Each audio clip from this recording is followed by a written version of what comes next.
함께 보실 하나님의 말씀은 신약성경 요한계시록 2장입니다. 지난주부터 요한계시록 공부하기 시작했는데 오늘 2장 1절부터 7절까지 말씀을 읽고 두 번째 요한계시록의 배경을 살펴보도록 하겠습니다. 신약성경 요한계시록 2장 1절부터 7절까지 말씀은 신약성경 400페이지 전후를 보시면 되겠습니다. 1절부터 7절까지 함께 봉독합니다. 에베소 교회의 사자에게 편지하라.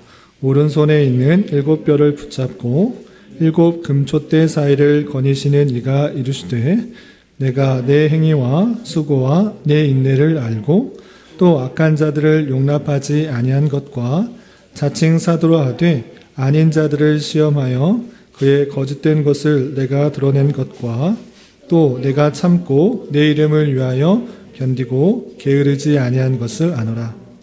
그러나 너를 책망할 것이 있나니 너의 처음 사랑을 버렸느니라. 그러므로 어디서 떨어졌는지를 생각하고 회개하여 처음 행위를 가지라.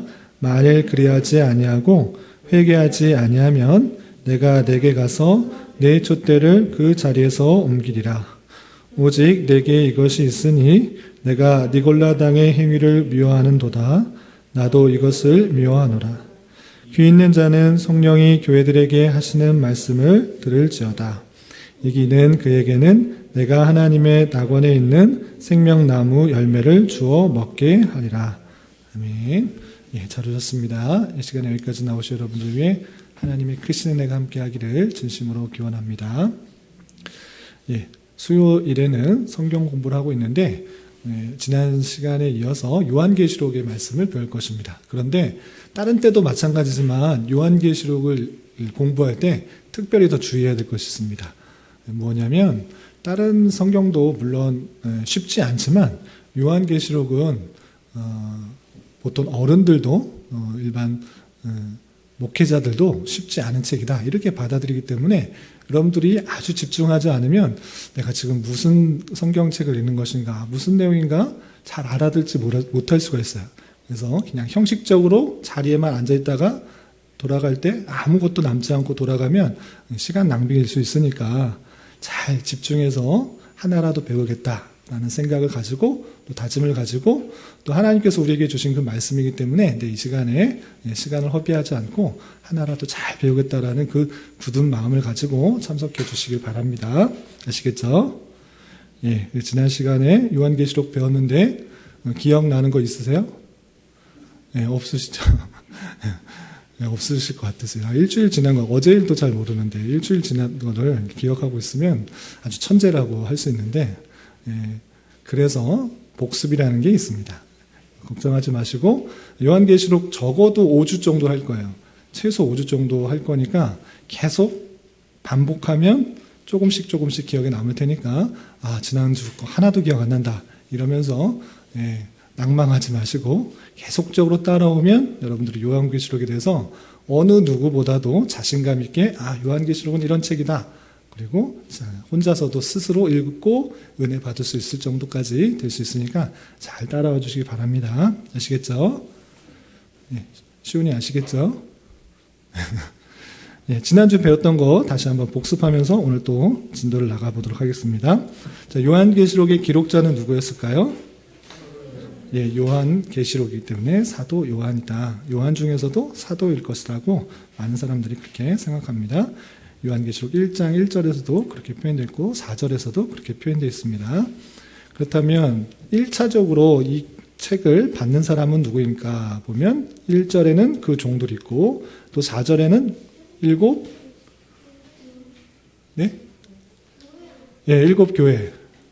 7 교회라는 표현이 있었습니다. 이거 사도 요한이 7 교회에게 보낸다라는 그런 표현이 있기 때문에 1차적으로는 그 종들 7 교회입니다.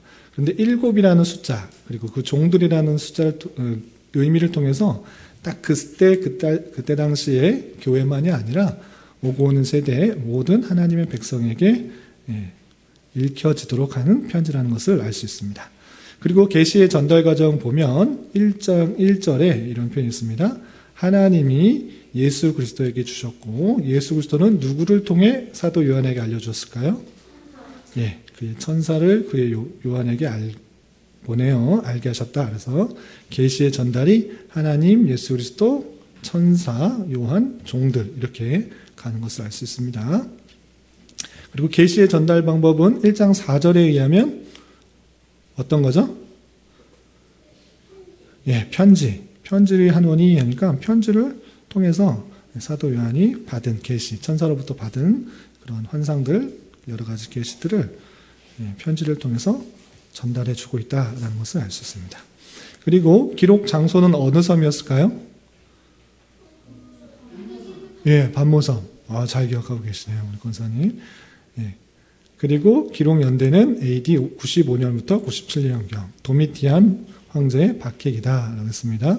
그래서 도미티안 황제가 왜 박해했느냐 제가 답변을 못했는데 참고해서 찾아보니까 도미티안 황제가 자신만 이렇게 경배하고 숭배하길 바라는데 뭐 황제들이 다 그랬긴 했지만 다른 사람들, 다른 신에게 전하는 것을 극도로 싫어했던 것입니다. 그래서 유대인들은 하나님 외에 다른 신들을 섬기지 말라고 했기 때문에 로마 황제를 숭배하는 그런 것을 안 했습니다. 그래서 도미티안 황제가 특별히 그 유대인들을 심하게 박해하는 그런 모습도 있었던 것입니다. 그래서 많은 사람들이 죽어갔을 뿐만 아니라 사도 요한도 반모섬으로 유배됐던 모습입니다. 그리고 반모섬이 얼마나 크냐 우리 시호가 한번 질문했었는데 제가 답변을 못했었는데 찾아보니까 면적이 34.6제곱킬로미터 정도 된다고 합니다. 이게 얼마나 큰지 잘 알 수가 없잖아요. 그래서 비교하라고 제가 다른 것을 참고해 봤습니다. 인천시 남동구, 여기가 서창동인데 서창동 외에 남동구는 여러 동이 있잖아요. 예, 총 합쳐보니까 남동구는 57제곱킬로미터 정도 돼요. 예, 그러니까 남동구보다는 작은 거예요. 예, 그리고 영종도보다도 더 작은 거예요. 그리고 우리 잘 아시는 남택성 선생님, 네? 영종도 찾아봤는데 남동구보다 예? 찾아봤는데 그 지난주에 제가 영종도하고 비슷합니다라고 카톡에 올렸잖아요. 그래서 다시 정확하게 그 제곱킬로미터를 따져보려고 보니까 영종도는 남동구보다 훨씬 크더라고요. 예. 그래서 영종도보다 크고 또 남동구가 영종도보다 작고 반모섬은 남동구보다 좀 작은 그런 것입니다. 근데 서창동은 얼마 안 돼요. 서창동보다 한 15배 정도 큰 그런 섬입니다. 서창동인데. 그리고 여러분들 남택선 선생님의 고향을 아시나요? 잘 관심 없으시나요? 네? 하람 형제 알아요? 잘 몰라요. 별로 관심이 없군요. 생각보다. 네? 네, 거금. 서울 말씀. 말투는 서울 말인데 억양이 조금 남아있는데. 네, 출신이 전라남도 고흥군 거금도 출신입니다. 네, 섬 출신인데 대학교 때 이제 올라왔는데 서울 올라왔는데 근데 거기 거금도에 대한 자부심이 많이 있는데 거금도도 제가 한번 찾아봤습니다. 찾아봐서 면적을 재보니까 63.57제곱킬로미터더라고요. 거기에 절반 정도 되는 섬이다 이렇게 생각하시면 되겠습니다. 크긴 예? 엄청 작은 저는 엄청 작은 줄 알았는데 저는 이거 보고 되게 크다 생각했어요. 남동구가 엄청 큰데 남동구보다 약간 작은 정도예요. 그러니까 서창동도 그렇게 작지 않잖아요. 거의 10배 정도 큰 지역의 섬이라고 생각해 보세요. 그러니까 저는 이제 반모섬에 유배됐다고 그래서 독도같이 오갈 데 없는 그런 곳에서 유배된 이런 정도로 생각했었는데 찾아보니까 그렇게 작은 곳은 아니다. 제 느낌은 아주 작은 곳에 유배된 줄 알았는데 그런 것은 아니고 어느 정도 규모가 있는 섬이다 이렇게 생각하시면 되겠습니다. 여기까지 하고 넘어가겠습니다. 자, 그리고 기록 목적, 요한계시록을 왜 기록했는가라고 할 때 1장 1절에 잘 표현되고 있습니다. 반드시 속히 일어날 일들을 어떻게 하려고? 비슷한 말. 같은 말이에요. 보이시려고 여기 써 있으니까. 속히 일어날 일들을 감추려는 것이 아니라 알려주고 싶은 거예요. 그러니까 이 요한계시록은 계시록 자체가 계시한다는 그런 뜻이기 때문에 어렵고 힘들지만 반드시 일어날 일들을 그 종들에게 알려주려고 쓴 것이기 때문에 우리 종들 입장에서는 하나님의 백성이다, 하나님의 종이다, 하나님의 자녀인 우리로서는 이것을 알아야 돼요, 몰라야 돼요? 알아야 되는 겁니다. 알려려고 썼는데 아무도 모른다. 이건 잘못하는 것입니다. 그래서 이렇게 알려줌으로써 말미암아 박해 아래 있는 성도들에게 용기와 위로를 주고 핍박 시대 가운데서도 역사의 주관자는 하나님이시다. 하나님이 능력이 없어서 힘이 없어져서 이스라엘 백성들, 하나님의 백성들이 핍박받고 있는 건 아니다. 하나님께서 그 우주 만물을 또 핍박받는 그 모든 상황도 주관하신다라는 것들을 알려주는 것입니다. 그리고 예수 그리스도께서 교회의 머리로서 몸된 교회를 확실히 지키고 보존하신다라는 것을 요한계시록을 통해서 알 수 있습니다. 자, 요한계시록에 여러 상황들이 있는데 첫 번째 어떤 가운데서 요한계시록을 기록하고 있을까요? 힘든 상황. 맞는데 환란. 환란 가운데서 힘든 상황들도 맞습니다. 어려운 말로 환란 가운데 여러 표현 보면 교회가 핍박을 받는 모습인 것도 알 수 있고 주님의 충성된 증인이 죽은 것도 살펴볼 수가 있고 하나님 말씀과 예수의 증거를 위하여 죽임을 당한 영혼들이라는 그런 표현을 통해서 수많은 사람들이 죽임을 당했구나라는 것을 알 수 있습니다. 또 선지자들이 피를 흘렸다라는 얘기가 있고 또 하나님의 말씀 때문에 하나님의 백성들이 목배임을 당했다라는 그런 표현도 있습니다. 그래서 환란 가운데 이 요한계시록을 기록하고 있음을 알 수 있습니다. 그리고 두 번째 상황, 교회에 누가 침투했을까요? 네, 이단. 네? 이단이 침투했습니다. 그래서 여러 표현 보면 자칭 사도라 하는 자가 교회에 나타난 모습도 보이고 또 발람의 교훈을 지키는 자들이 따르는 모습도 보이고 거짓말하는 자들도 나타나고 이렇게 미혹하는 자들이 이단의 모습들이 교회에 나타난 그 모습을 볼 수 있습니다. 그렇게 미혹하는 자, 이단의 배후에는 누가 있을까요? 악마. 다른 말로 사탄. 사탄, 악마. 사탄이 뒤에서 그것을 조정하고 있다. 그것을 요한계시록 통해서 나타난 것입니다. 악마하고 사탄하고 같은 거예요. 이름이 다르게 불려진. 악마 이 있음인데, 그렇죠. 이 뒤에 걸 보고 더 말을 맞추면 되겠죠. 그리고 아예 여기 항상 저는 밑에 답이 다 있어요. 밑에만 보면 다 답이 나와요. 여기 마귀도 있지만 여기 사탄도 있으니까. 미혹자의 배후에는 사탄이 있다. 사탄이 미혹하는 자를 통해서 교회를 혼란시키고 있다라는 것을 보여주고 있습니다. 요한계시록은. 그리고 요한계시록의 상황을 또 보면 교회가 어떤 상황에 빠져 있는 모습이 있었을까요? 나태함. 아니, 오 집사님은 복습하고 오세요? 복습한다고 저 자신하고 약속을 했습니다. 어떻게 일주일이 지났는데 다 알고 계시지? 교회가 나태함 가운데 빠져 있는 상황입니다. 그래서 처음 사랑을 잃어버린 그런 모습도 있었고 또 살았다고 하지만 죽은 것 같은 그런 회의가 있었기도 하고. 질문이에요? 네.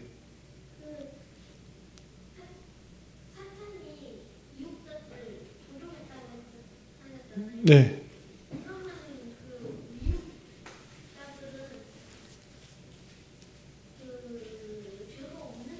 아니에요.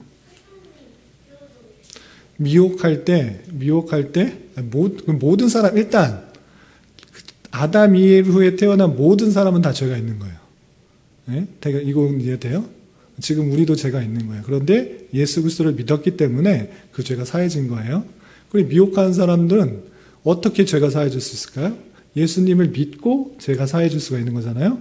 그런데 그러지 않고 누구를 따르냐? 사탄의 현혹, 속임수, 미혹에 따라 동조해서 계속적으로 악한 모습 가운데 있는 것인데 더욱 악한 것은 그 교회, 하나님의 백성의 교회를 현혹시키고 있다라는 겁니다. 이해가 되시나요? 다 사탄에게 책임지지 않아요. 그리고 우리가 죄를 지으면 이건 사탄이 나를 현혹시켜서 사탄이 나를 죄짓게 한 거다 이렇게 피할 수 있는 것이 아닙니다. 내가 그것을 막고 그 악한 영들과 미혹들을 뿌리칠 수가 있어야 되는 것입니다. 아시겠죠? 다 하나님께서 그렇게 나를 죄를 짓도록 다 계획해 놓지 않았느냐 그렇게 묻지 않습니다. 이해되시나요? 그리고 계속해서 보면 교회의 나태함에 빠져 있는 상황을 보면 또 라오디게아 교회 보면 신앙이 미지근하다, 뜨겁지도 않고 차지도 않다 이런 표현도 있습니다. 그리고 네 번째 특징이 있는데 교회들이 무슨 화에 직면해 있었을까요?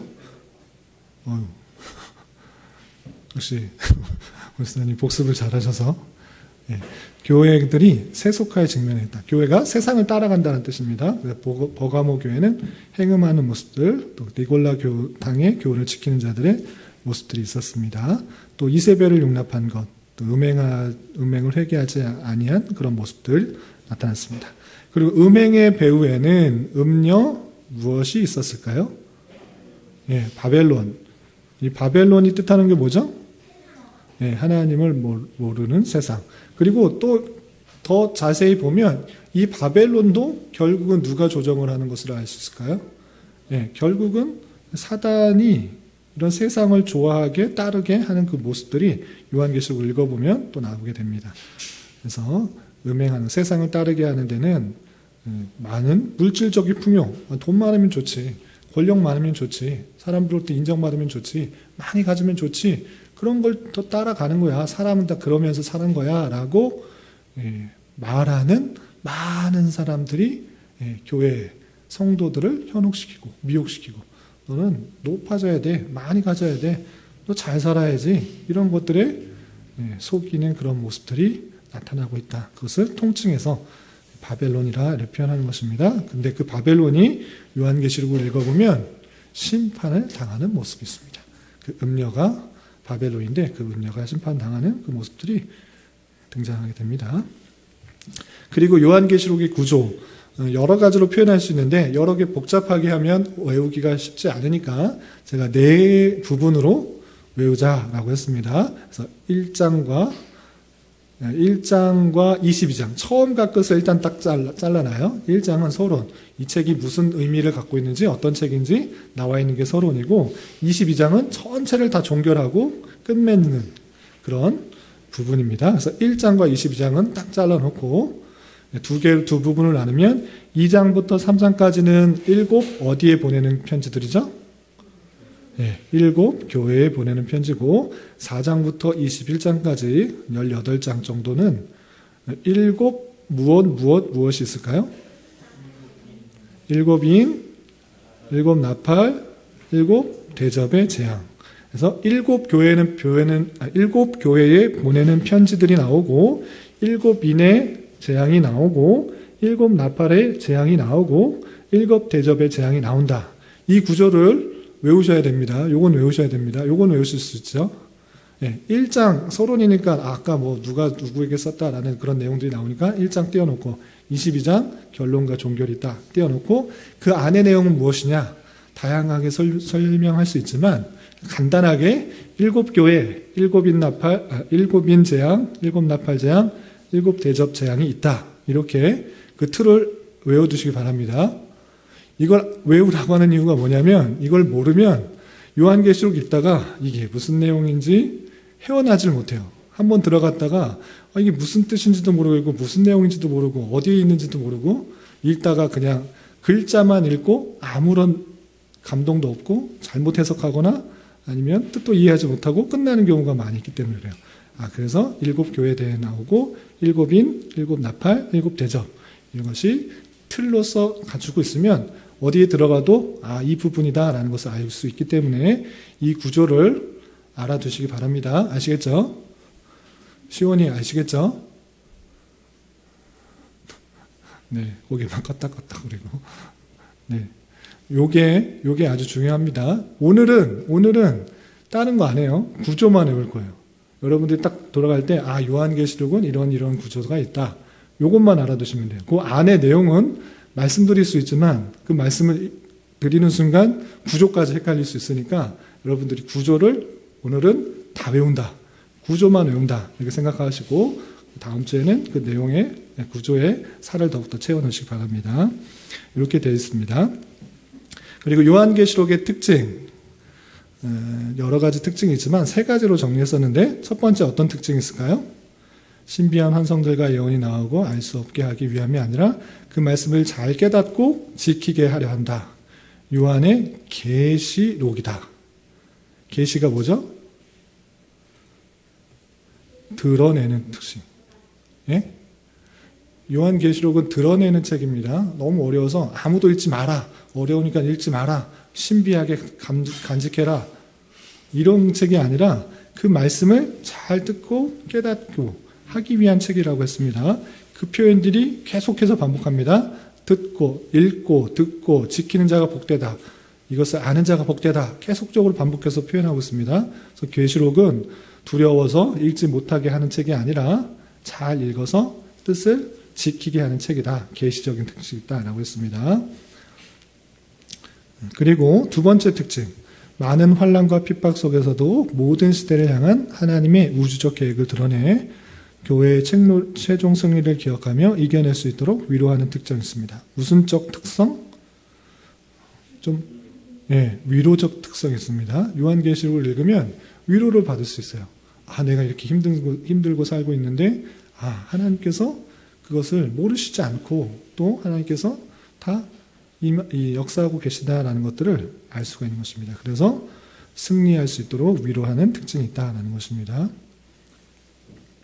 그리고 구약에 근거한 숫자, 동물, 색깔 등을 통하여 상징적 의미를 표현하고 있다라는 것입니다.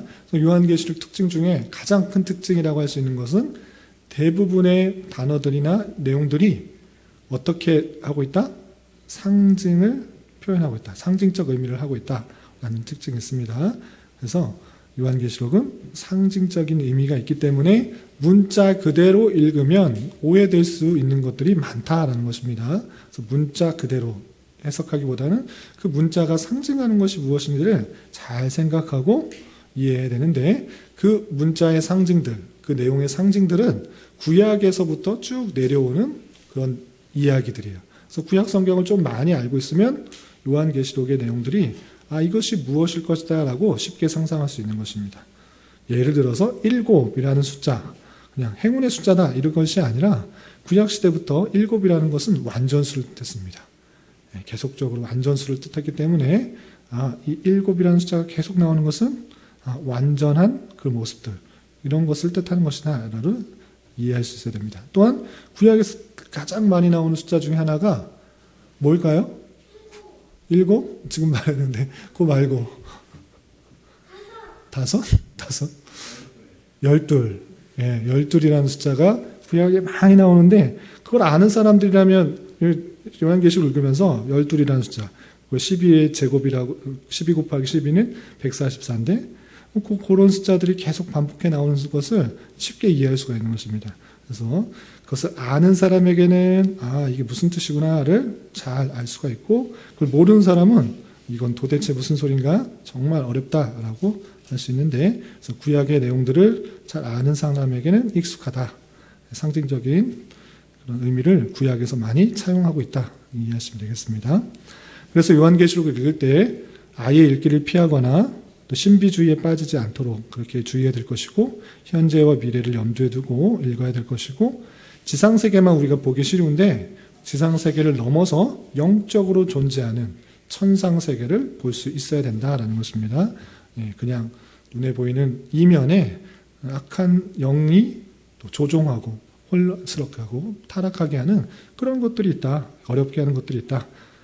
그런 것도 볼 수가 있었고, 그 이면에 최후의 하나님께서 승리케 하시는 하나님의 역사, 섭리들을 생각할 수 있어야 될 것이고, 또 종말적 실제의 현재의 모습에 대한 이해가 있어야 될 것이다. 마지막 때를 사는 것에 현재적으로 표현하고 있는 그 모습들도 잘 이해해야지 요한계시록을 잘 이해할 수 있다라고 배웠습니다. 여기까지가 지난주 배운 것인데 또 복습할 때니까 아는 것까지만 아시고 또 다음 주에 또 복습하도록 하겠습니다. 이제 오늘 시간에는 구조를 반드시 외우라고 말씀드렸습니다. 구조, 그 4개의 구조 안에 어떤 내용이 있는지를 잠깐 설명할 것인데, 내용까지 외우면 제일 좋지만 내용 외우려다가 구조까지 잊어버릴 수가 있으니 내 구조를 다 외우는 게 목표고, 그 안에 조금 더 자기의 기억 공간에 따라서 다 외우실 수 있으면 외우시고, 그렇지 않으면 몇 개만 채워 넣으시기 바랍니다. 첫 번째, 자, 구조가 크게 몇 개로 나누자고 그랬죠? 4개. 1장에 서론 있고 마지막 22장에 뭐가 있죠? 결론과 종말. 그리고 그 안에 7교회, 7인, 7나팔, 7대접이 있다고 했습니다. 그것을 이제 안에 조금 더 들어가는 것입니다. 자, 1장에 서론적인 내용이 있는데 어떤 내용들이 있냐면 1장 1절부터 3절까지는 글의 성격, 이 요한계시록의 성격을 말해주는 그 내용이 아주 잘 드러나 있습니다. 그래서 1장 1절에서 보면 기원자와 관련해서 이 내용이 계시다라는 것을 알 수 있습니다. 1장 1절에 보면 예수 그리스도의 계시라라고 아예 선언하고 있습니다. 예수님께서 너희들에게 알려주고 싶은 그 내용이다라고 표현하고 있습니다. 그리고 또 2절에서 보면 이 글이 무엇인가 라고 했을 때 예수 그리스도의 증거라고 표현하고 있습니다. 그러니까 자기가 본 것을 다 증거하고 있는 예수님에 대한 증거다라는 표현을 하고 있습니다. 그래서 이것은 예수 그리스도에 대한 증거의 내용을 담고 있구나라는 그 성격을 알 수 있는 것입니다. 그리고 또 한 가지 3절에서 보면 예언의 말씀을 읽는 자와라는 표현을 통해서 이것은 예언이구나. 수신자가 받을 때 예언적인 성격을 갖고 있구나라는 것을 알 수 있습니다. 그래서 계시이자 증거이자 예언의 성격을 갖고 있는 것이 요한계시록이다라는 것을 알 수 있습니다. 어려우시면 그냥 서론에 글의 성격이 담겨 있는 내용 부분이 나온다. 이 정도까지만 외워두시면 좋겠습니다. 그리고 1장 4절부터 8절까지는 이 예언이자 계시이자 증거의 말씀을 그러니까 7교회에 보낸다라는 그 내용이 바로 뒤에 이어지는 것입니다. 그래서 4절 전반절에서는 요한이 아시아에 있는 7교회에 편지한다라는 그 부분이 분명히 드러나고 있고요. 또 계속해서 그 7교회에 삼위일체적 기원, 삼위일체 하나님에 대해서 삼위일체 하나님의 이름으로 기원하는 것, 문안 인사하는 것, 평강을 기원하는 내용이 나옵니다. 어떻게 나오냐? 이제도 계시고 전에도 계셨고 장차 오시리. 이가 누굴까요? 네? 예수님일 수도 있는데 여기서는 성부 하나님으로 표현되고 있습니다. 그리고 그의 보좌 앞에 있는 7명 누구일까요? 보좌 앞에 있는 7명? 하나님 중에 성령 하나님.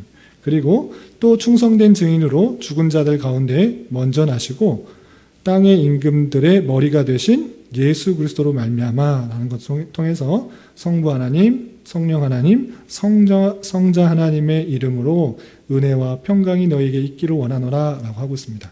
제가 이제 축대할 때도 성부, 성자, 성령 삼위일체를 말하고 또 예배 시작할 때 기원할 때도 성부, 성자, 성령 이 삼위 하나님의 이름으로 하는데 이 삼위의 하나님을 밝히는 것이 중요합니다. 우리 하나님은 어떻게 계시는가 할 때 삼위일체로 계시는 한 분 하나님이시다라는 그 표현이 성경에 나타나고 있는 것입니다. 그래서 삼위일체적 그 이름으로 평강을 기원하는 부분이 나오는 것입니다. 그리고 바로 뒤어서 기독론적 찬양 나왔는데 어려운 말인데 쉽게 말해서 예수님께서 하신 일을 찬양한다라는 것입니다. 그 표현이 5절 하반절부터 6절까지 이렇게 드러나고 있습니다. 빨간 부분 제가 한번 읽어보겠습니다. 우리를 사랑하사 그의 피로 우리 죄에서 우리를 해방하시고 그의 아버지 하나님을 위하여 우리를 나라와 제사장으로 삼으신 그에게 영광과 능력이 세세토록 있기를 원하노라. 아멘 하고 있는데, 그래서 예수님께서 어떤 일을 하셨는가를 잘 표현해주고 있는 것입니다. 그렇게 찬양하고 높이고 있습니다. 이것이 이제 서론에서 드러나고 있는 그런 부분입니다. 여기서부터 어려워지시면 어린 친구들은 점점 어려워지실 것 같은데, 그냥 서론 부분에 글의 성격이 잘 드러나고 있다, 이 정도로만 외워주시고, 또 어른분들은, 성인분들은 하나씩 들어갈 수 있는 만큼만 채워놓으시기 바랍니다. 반복할 테니까 오늘 다 못 외우셔도 됩니다. 어려우시니까 계속적으로. 공부할 때 얘기하신 것 같은데, 네. 기독이 이게 한자어로 예수님이라는 예, 예, 크리스트를 기독이라고 한자로 바꿔서 쓴 것입니다. 예, 그리고 1장 4절부터 8절까지는 이제 7교회에 보내는 서신의 도입이 나오는데, 계속해서 7절, 8절에서는 구약 인용의 증거와 하나님의 자증, 구약에서 나왔던 그 하나님에 대해서 설명하고, 또 하나님께서 그렇게 직접 말씀하셨다라는 내용이 나오게 됩니다. 어려우시죠? 여기까지는 그냥 있다라고 알아두시기 바랍니다. 네, 그래서 앞에 1장에서는 서론적인 이 책에, 이 요한계시록의 서론 부분에 어떤 내용들이 있는지에 대해서 개략적으로 설명한 부분들이 잘 나타나고 있다. 이 정도로만 외워두시면 좋을 것 같습니다. 그리고 두 번째 구조라고 했습니다. 2장부터 3장까지는 7교회에 보내는 편지들이 있는데, 이 7교회에 보내는 편지들의 내용을 보면 상당히 구조가 유사합니다. 읽어보신 분은 알겠지만 7교회에 하시는 그 말씀들이 거의 유사해요. 어떤 특징이 있는지 6가지의 특징이 있습니다. 첫 번째, 자기 성경을 이제 한번 가지고 체크를 해주시면 좋을 것 같습니다. 자기 성경에다가 같은 색깔로 체크를 하면, 아, 이게 똑같이 반복되고 있구나, 7교회들이 똑같이 말하고 있구나를 확인할 수가 있습니다. 첫 번째, 7교회 시작할 때 이렇게 표현합니다. 에베소에 있는 교회의 사자에게 편지하노니, 또는 사대교회, 빌라델비아 교회, 라오디게아 교회 사자에게 편지하기를 라고 써 있습니다. 거기 써 있는 부분 자기 성경에 한번 같은 색깔로 한번 쳐볼래요? 2장 1절, 2장 8절, 12절, 18절, 3장 1절, 3장 7절, 3장 14절. 똑같이 시작합니다. 어느 교회의 사자에게 편지하기를 이라고 하는 것을 볼 수 있습니다. 처음 보시기 바랍니다. 똑같이 도입부를 시작하고 있고요. 그리고 두 번째 특징, 인자에 대한, 예수님에 대한 모습이 또 언급되고 있는 것을 볼 수 있습니다. 보면 2장 1절 계속해서 보면, 중반절 보면, 오른손에 있는 7뼈를 붙잡고 7 금촛대 사이를 거니시는 이가 이르시되 라고 되어 있습니다. 여기서부터 이제 헷갈리기 시작해요. 오른손에 7뼈를 붙잡고 7 금촛대 사이를 거니시는 이, 이게 뭔가, 이거 뭘 알 수 없다. 또 2장 8절에서도 또 이런 표현들이 나오고 있는데, 그 표현들이 무엇인가 이제부터 막 2장부터 헷갈리기 시작해요. 그런데 그 내용들을 잘 보면 1장에서 설명하고 있는 예수님에 대해서 반복하고 있다는 것을 알 수 있습니다. 한번 찾아볼까요? 내용을 깊게 들어가면 이거 구조 다 못하고 끝날 수도 있는데, 그러면은 그냥 찾아볼까요? 아니면 구조만 하고 넘어갈까요? 찾아봐요. 예, 사모님이 찾아보자 하시니까. 그 각각의 보면 인자의 모습, 예수님에 대한 모습이 이렇게 표현되고 있습니다. 그래서 아까 2장 1절 중간절에 보면 오른손에 있는 7뼈를 붙잡고 7 금촛대 사이를 거니시는 이라고 표현되는데, 이게 누굴까요? 모르겠죠? 아시겠어요? 사람이 누굴 것 같아요? 예수님이죠. 근데 이것을 예수님이 이르시되 라고 표현하면 편한데, 그렇게 표현하지 않아요. 이걸 왜 이렇게 표현했는가 라고 할 때, 그 1장 말미에서 예수님에 대해서 쫙 설명했는데, 그 부분을 띄어서 이렇게 설명하고 있는 것입니다. 그러면 이 7 벼를 붙잡고 7 금촛대 사이를 거니시는 이가 누구인지 1장에 어디에 나와 있는가 할 때, 1장 20절을 보십시오. 1장 20절 보면, 내가 본 것은 내 오른손에 7별의 비밀과 또 7 금촛대라 라는 표현이 나오고 있습니다. 그러니까 예수님에 대해서 쭉 설명하고 있는 그 부분이 있는데 그 부분에 하나를 띄어서 설명하고 있는 것입니다. 마찬가지로 2장 8절에서 보면 서머나 교회가 나옵니다. 서머나 교회 사자에게 편지하라. 처음이며 마지막이요 죽었다가 살아나신 이가 이르시되 라고 되는데 처음이며 마지막이며 죽었다가 살아나시는 이가 누굴까요? 예수님. 예수님이 말씀하실 때 하면 편한데 이게 이렇게 어렵게 해놨는가 라고 할 때 그 내용이 1장에 나오고 있어요. 그거 어딨냐? 1장 17절 18절 봅시다. 1장 17절 18절 보면 내가 볼 때 그의 발 아래 엎드려져 죽은 자 같이 되매 그가 오른손으로 내게 얹고 이르시되 두려워하지 말라 나는 처음이요 마지막이니. 처음이며 마지막이니 예수님이 내가 처음이요 마지막이다 라고 말을 했잖아요.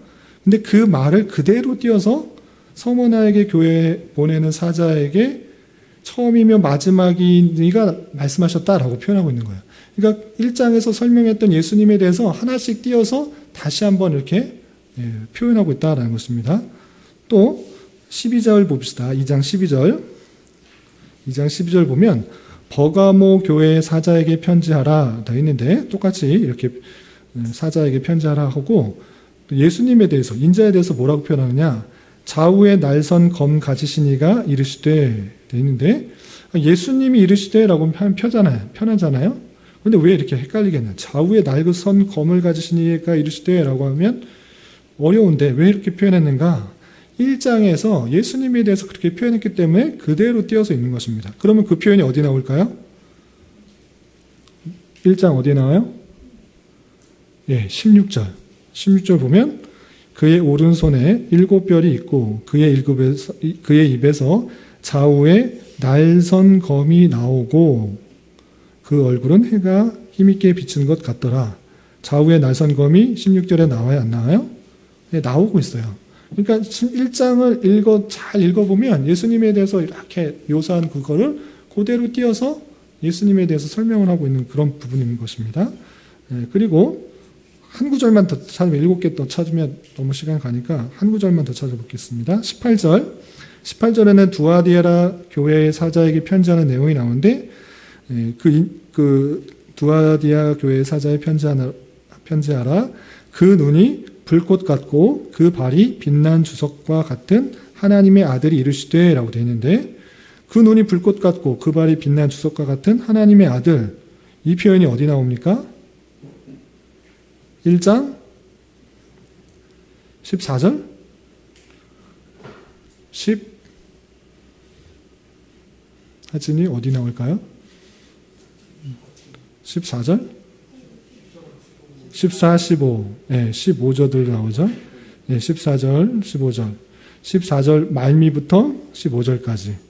14절 보면 그의 머리와 털의 희가 흰 양털 같고 눈 같으며 그 눈은 불꽃 같고 나오고 15절에서도 그의 발은 풀무불에 단련한 빛난 주석 같고 그의 음성은 많은 물소리와 같고 이렇게 표현한 것을 통해서 그 앞에서 인자에 대해서 쭉 묘사했던 그 부분들이 그 각각의 교회 인자의 모습으로 언급하고 있는 것입니다. 예수님이 이르시되라고 하는 표현인데 그렇게 하지 않고 또 상징적으로 했습니다.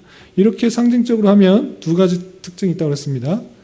그 성경을 잘 알고 있는 유대인들이나 아니면 믿음의 사람들이 주의 깊게 읽었던 사람은 이게 예수님이구나라는 것들을 알 수 있는데 이것을 알지 못하는 핍박하는 사람들, 불신자들은 이걸 읽으면 이게 도대체 무슨 내용이냐 알 수 없다라고 전혀 깨닫지 못하는 그런 효과가 있는 것입니다.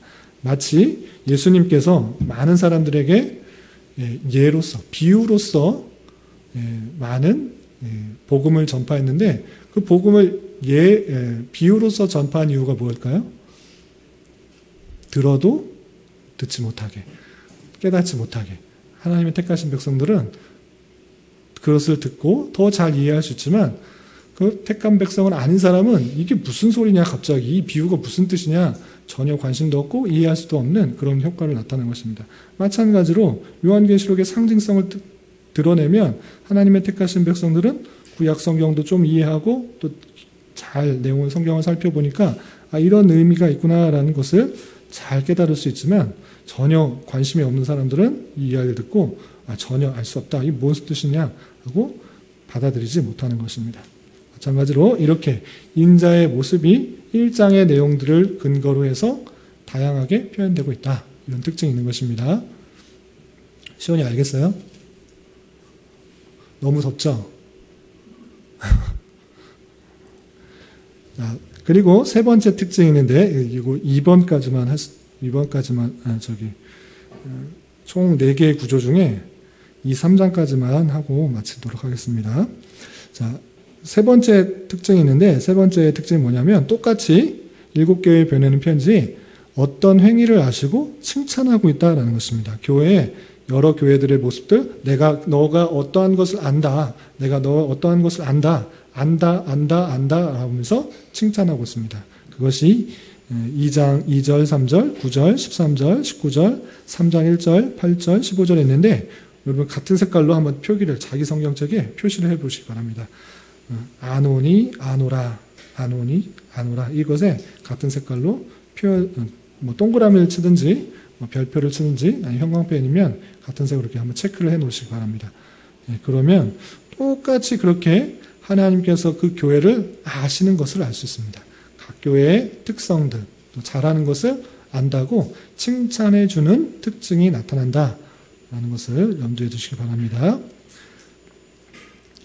체크 다 하셨죠? 자, 그럼 네 번째 특징이 무엇이냐? 칭찬만 하는 것이 아니라, 하시는 것이 아니라 또 책망하는 것도 있는 것입니다. 그래서 잘하는 것들은 칭찬하고 잘 못하는 것은 책망하는 그 모습을 볼 수 있습니다. 그래서 2장 4절과 2장 14절 또 2장 20절을 보면 책망할 것을 지적하는 그런 모습을 볼 수 있습니다. 그런데 여러 교회, 7교회 중에 2교회는 제외하고 다 책망할 것을 말하고 있습니다. 근데 2교회는 칭찬만 받았습니다. 어떤 교회하고 어떤 교회가 칭찬만 받았을까요? 서머나 교회와 빌라델비아 교회. 안 외우셔도 됩니다. 여기까지 외우면 구조까지 헷갈리기 때문에 안 외우셔도 되고 반복할 때니까 반복하면 그냥 저절로 외워지니까 그렇게 하시기 바랍니다. 그래서 7교회에 보내는 편지는 거의 비슷한 구조로 되어 있다. 요것만 외우시면 됩니다. 요것만 아시겠죠? 거기까지 아시는 분은 기본이고 거기다가 도입부, 또 인자의 모습, 행위를 칭찬하고 또 잘못을 책망한다. 이런 것들을 더 붙여 아시면 더 좋겠습니다. 암기하실 수 있는 데까지만 자기 능력에 따라 외우시기 바랍니다. 그리고 5번째 특징은 성령의 언급으로 마친다라는 것입니다. 성령이 계속적으로 언급되어 있습니다. 인자에 대해서 설명할 뿐만 아니라 성령에 대해서도 계속 언급하고 맞춰지게 됩니다. 그래서 각 교회에 칭찬할 것, 책망할 것 쭉 말한 다음에 성령에 대해서 언급을 한다라는 것입니다. 그래서 2장 7절, 11절, 17절, 29절, 3장 6절, 13절, 22절 보면 귀 있는 자는 성령이 교회들에게 하시는 말씀을 들을지어다 라고 하면서 성령님께서 하시는 말씀이니 그 교회들 말씀을 분명히 잘 알아들어라 라고 강조하고 있습니다. 거기 같은 색으로 한번 쳐보시기 바랍니다. 성령이 교회들에게 하시는 말씀을 들을지어다 라고 되어 있는 부분 2장 7절, 11절, 17절, 29절 같은 부분으로 다 체크를 한번 쭉 해보시기 바랍니다. 그러면 똑같이 되어 있구나. 이것을 똑같이 되어 있는 것을 구조를 알면 내용들을 더 받아들이기, 이해하기에 조금 더 편리해지기 때문에 제가 구조를 계속적으로 강조하고 있는 것입니다. 이것을 잘 모르고 하면 지금 어떤 말을 하고 싶은 것인지 무슨 내용을 하고 싶은 것인지 혼돈스러워서 그 자체, 그 상징적인 의미부터 헷갈리는데 구조도 잘 모르고 그러면 더 헷갈릴 수 있기 때문에 구조를 계속 말씀드리는 것입니다. 그래서 성령의 언급으로 모든 교회에 대한 내용들을 하고자 하는 말씀들이 맞춰지고 있다는 것입니다. 여기까지 되셨죠? 그리고 마지막 특징, 6번째 특징은 이기는 자에게 주어지는 약속이 있다는 것입니다. 왜 교회 끝날 때마다 뭐라고 끝나냐면 성령이 교회들에게 하시는 말씀을 들을지어다 라고 끝나는 게 아니라 거기 뒤에 덧붙여서 이기는 그에게는 또는 이기는 자는 이라는 표현이 계속 반복되고 있습니다. 한번 자기 성경에 이기는 자는 또는 이기는 사람에게는 이기는 자에게는 이기는 그에게는 이기는이라는 그 표현에 또 다른 색으로 동그라미나 색깔이나 한번 칠해 보시기 바랍니다. 똑같이 반복되고 있다는 것을 알 수 있습니다. 이것을 통해서 알 수 있는 것은 무엇이냐면 각 교회들에게 주신 말씀이 있는데 그 말씀을 듣고 수행하는 지난 주일에도 설명했다시피 우리에게 주어지는 선한 싸움이 계속적으로 있는데 그 선한 싸움에서 이겨야 된다. 이기는 자에게는 약속된 것이 있다라는 것입니다. 그런데 이기는 자에게 주어진 약속이 무엇일까요? 우리 시호한테 물어볼게요. 교회에게 이런 것을 해야 된다. 성령이 교회들에게 하시는 말씀을 잘 들어라 라고 하고 이기는 자에게는 이기는 그에게는 어떤 것을 주겠다라고 했는데 어떤 것을 준다고 그랬을까요? 요거까지만 하고 너무 머리가 복잡해질 것 같아서 끊고 가야 될 것 같습니다. 어차피 다 못할 것 같아서 4장부터 21장까지 그 일곱인, 일곱 나팔, 일곱 대접을 시작하게 되면 너무나 복잡해서 어려울 것 같아서 여기까지만 끊고 가겠습니다. 마지막 이기는 자에게 주는 약속 뭘까요? 우리 하람이 이기는 자에게 어떤 것을 준다고 약속했을까요? 천국. 역시 하람이 기대를 저버리지 않고 다양하게 표현되고 있지만 마찬가지로 하나로 요약할 수 있습니다. 천국이 약속된 것입니다. 2장의 1절부터 7절까지 우리가 읽었을 때 처음 읽었을 때 에베소 교회에 보내는 말씀이었는데 7절 마지막에 이기는 그에게는 내가 하나님의 낙원에 있는 생명나무의 열매를 주어 먹게 하리라 라고 표현하고 있습니다. 하나님의 낙원에 있는 생명나무의 열매를 주어 먹게 하겠다. 무슨 뜻이죠? 영생을 하겠다. 영생을 할 수 있도록 하게 해주겠다. 천국에서 영원히 살 수 있게 해주겠다. 라는 표현을 달리 표현하고 있는 것입니다. 마찬가지로 2장 8절부터 11절까지는 서머나 교회 사자에게 편지해서 서머나 교회에 하는 말씀하고 있는데 11절 마지막에 보도록 하겠습니다. 11절 마지막 보면 귀 있는 자는 성령이 교회들에게 하시는 말씀을 들을지어다 하고 이기는 자는 둘째 사망의 해를 받지 아니하리라 되어 있습니다. 이것도 둘째 사망의 해가 무엇인가 라고 할 때 고린도 전후서를 잘 읽어보면 둘째 사망이 무엇인지 그걸 알려주고 있습니다. 둘째 사망이 뭘까요? 최후의 심판으로 말미암아 첫째 사망은 육신의 사망을 말하는 것입니다. 둘째 사망은 뭐냐면 예수님께서 재림하시고 최후의 심판을 통해서 천국과 지옥으로 나뉘는 것입니다. 둘째 사망은 지옥에 가는 것을 말하는 것인데 그 지옥에 가는 것을 받지 않겠다라고 하는 것은 아까 하람이가 말한 것처럼 천국에 가주게 해주겠다라는 표현입니다. 그러니까 선한 싸움이 우리에게 주어지는데 그런 영적 전투 가운데 이기는 자가 천국에 갈 수 있다는 것들을 계속적으로 알려주고 있는 다양한 표현인 것입니다. 같은 의미지만 예수님에서도 마찬가지지만 예수님이라 그냥 표현하지 않고 다양하게 표현하고 그냥 천국에 간다라는 것을 그냥 직접적으로 천국에 간다라고 표현하지 않고 그 천국에 가는 표현을 다양하게 표현하고 있는 것입니다. 그래서 생명나무의 열매를 먹게 해주겠다 또는 둘째 사망의 해를 받지 않게 해주겠다라고 표현하고 있고 또 17절 하나만 더 보면 버가모 교회에 하는 말씀의 맨 마지막에 보면 이기는 그에게는 내가 감추었던 만나를 주고 또 흰돌을 줄 터인데 그 돌 위에 새 이름을 기록한 것이 있나니 받는 자밖에는 그 이름을 알 사람이 없다라고 하면서 천국에서 있게 될 그 영원한 생명의 말씀을 받고 살아갈 그 내용들을 다양하게 표현하고 있는 것을 볼 수 있습니다. 이렇게 이기는 자에게 주어지는 천국이 있다는 것들을 계속적으로 표현해주고 있다. 7교회에 그렇게 표현하고 있다. 그런데 말씀드린 것처럼 7교회 이름을 자체 외우는 것이 중요한 것이 아니라 이따 나중에 또 다다음 시간에 그 7교회를 외우기도 할 텐데 그 외우는 것 자체가 중요한 것이 아니라 그 7교회는 모든 교회를 칭하는 것입니다. 하나님께서 모든 교회를 아시고 책망할 것, 또 칭찬할 것 함께 칭찬해 줄 뿐만 아니라 우리가 영적인 싸움, 선한 싸움을 싸우는 가운데 이길 때 하나님께서 천국을 약속해 줄 테니 너희가 힘있게 그 선한 싸움을 싸우고 달려갈 길을 잘 경주하여서 그 힘있게 나아갈 수 있도록 격려하는 말씀이 나오게 된다.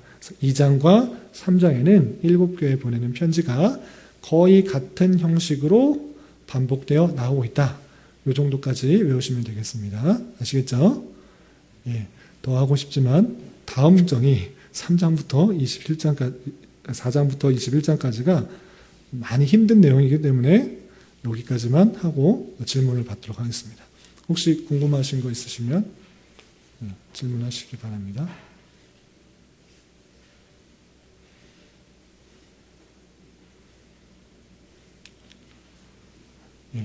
다 외우면 좋겠지만 다 외우도록 제가 요청하지 않았습니다. 뭘만 외우라고요? 구조. 여러분들 여기 오늘 돌아가실 때 머릿속에 외울 것은 구조예요. 요한계시록 22장 중에 4개의 부분으로 나누면 1장과 2장, 3장, 4장, 21장, 22장 이렇게 나눌 수 있다. 1장은 서론 부분, 22장은 종결 부분, 그리고 그 안에 있는 부분은 7 교회, 7인, 7 나팔, 7 대접이 나온다.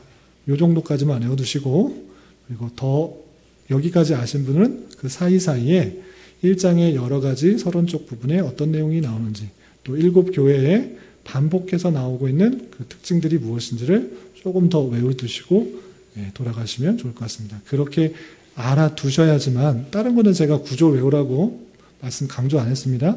왜 외우라고 말씀드리냐면 계속해서 반복하지만 요한계시록이 너무 어려워요. 그냥 처음 읽으면 이게 무슨 소린가 한참 헤매다가 무슨 뜻인지 한 장, 2장 읽고 신비한 책이다, 알 수 없는 책이다 하고 덮기가 쉽기 때문에 구조를 다 알고 여러 가지 배경도 알고 특징도 잘 알면 이게 무슨 뜻이구나 이해하기 쉽기 때문에 계속적으로 하고 있는 것입니다. 혹시 질문 있으시면 질문하시고, 없으시면 어강록 위에 네. 니굴라당의 교훈을 지키는 자들이 네. 니굴라당이 영지주의 맞나요? 니골라당이 영지주의, 넓게 보면 영지주의자들, 영지주의가 딱 이렇게 정해진 게 아니고, 영지주의자들은 그러니까 영적인 것들을 귀중하게 생각하고 육적인 것을 더럽다고 하는 것인데, 니골라당의 특징은 발람의 교훈과 거의 같은 것입니다. 발람의 교훈은 무엇이냐? 우상 제물을 먹게 한 것, 행음하게 하는 것. 그런 것이 니골라당이 범했던 잘못인데, 이와 같이 너희들도 똑같이 니골라당과 같은 그런 모습이 있다라고 똑같이 말하고 있기 때문에 그 발람의 교훈과 니골라당 교훈이 거의 비슷하다고 이렇게 말을 하는 것입니다. 니골라당의 그러면 영지주의자냐? 라고 할 때 영지주의의 모습도 드러난다라고 할 수가 있겠죠. 예.